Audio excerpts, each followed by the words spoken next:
As a beginner birder, there are going to be several species of birds that can easily be misidentified, and even I sometimes still make these mistakes from time to time, as these very common species can often be confused for much rarer species. So the first confusion species is going to be the house finch, and these finches are not actually native to the US. They are commonly found in Europe and I think Asia and maybe Africa as well, and they are often confused for the much rarer purple finch or the Cassin's finch. Now the Cassin's finch lives in mountainous areas of the western United States, while the purple finch does also breed in certain mountainous areas in the western United States. It also winters in a lot of the eastern and midwestern United States.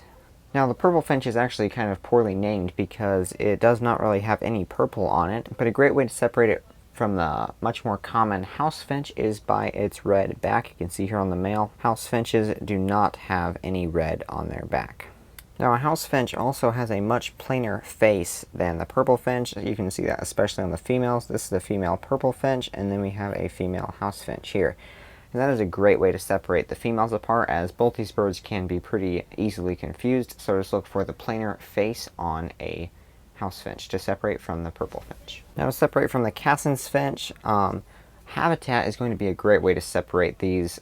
Same goes for the purple finch. House finches prefer much more built up and urban areas compared to the purple and Cassin's finch, which are going to be found deep in the forest and rarely ever in built up areas. Now to separate the Cassin's finch from the house finch, again the face of a female Cassin's finch is going to be plainer than that of a female Cassin's finch.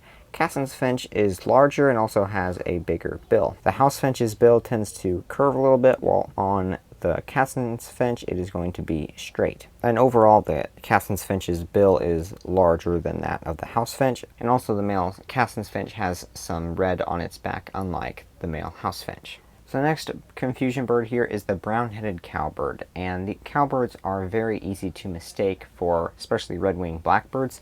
You can see here the male is actually quite distinctive with a big brown head, black body, but the female can often be confused for a female red-winged blackbird if you're not paying attention and not knowing exactly what to look for. So to separate cowbirds from other blackbirds, look for the big blocky head and then the thick, short bill.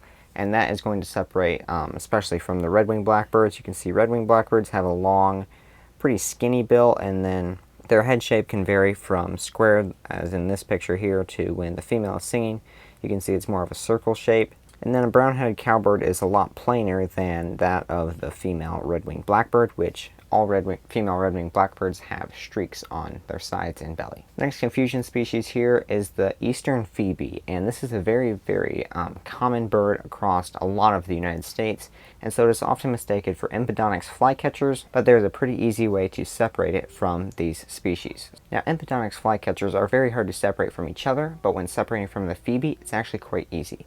So a phoebe has very, very little green on it. It is mostly brown, while almost all Empedonyx flycatchers are green. On the phoebe, also note its dark face and dark head. Now as far as range goes, eastern phoebes often migrate earlier in the year than Emped flycatchers and sometimes stay in the winter in certain parts of the United States. Now this next confusion species is the European starling, and starlings are potentially the most common bird in the United States. House sparrows might be a little bit more common. It's kind of hard to tell. But anyway, they are easily mistaken for a large variety of birds, particularly blackbirds, but there are some pretty good ways to separate them apart. For example, they have a distinctive posture when perched, which is unlike any other American bird, and they also have a pretty distinct shape in flight, the way their wings form several triangles. It's pretty distinctive once you learn it. And European starlings are not native to the United States. They are native to Europe, Asia, and Africa.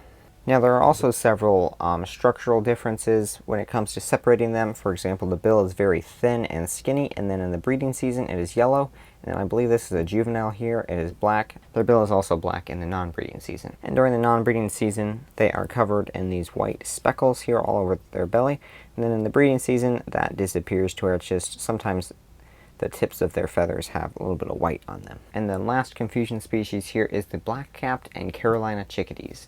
They are often confused because they look nearly identical. So we have here on the left a black-capped chickadee, and then the one here on the right is a Carolina chickadee, and range is usually the best way to separate them. but sometimes birds do appear outside of their range, so it's a great idea to go off of several field marks when making an identification. Now, voice is the most reliable. Here, I believe the black-capped chickadee's song is higher pitched than that of the Carolina chickadee, but if you don't get to hear them sing, there are a few field marks that you can look for. So for example, on the Carolina chickadee, we can see on the edges of the wing here, there is a lot less white than when it comes to the black-capped chickadee. And as a general rule, Carolina chickadees have less white than that of black-capped chickadees. For example, on the nape of the black-capped chickadee's neck, the white extends farther on both sides than that of the Carolina chickadee, and then, as I mentioned earlier, on the edges of the wings, there is more white than that of the Carolina chickadee.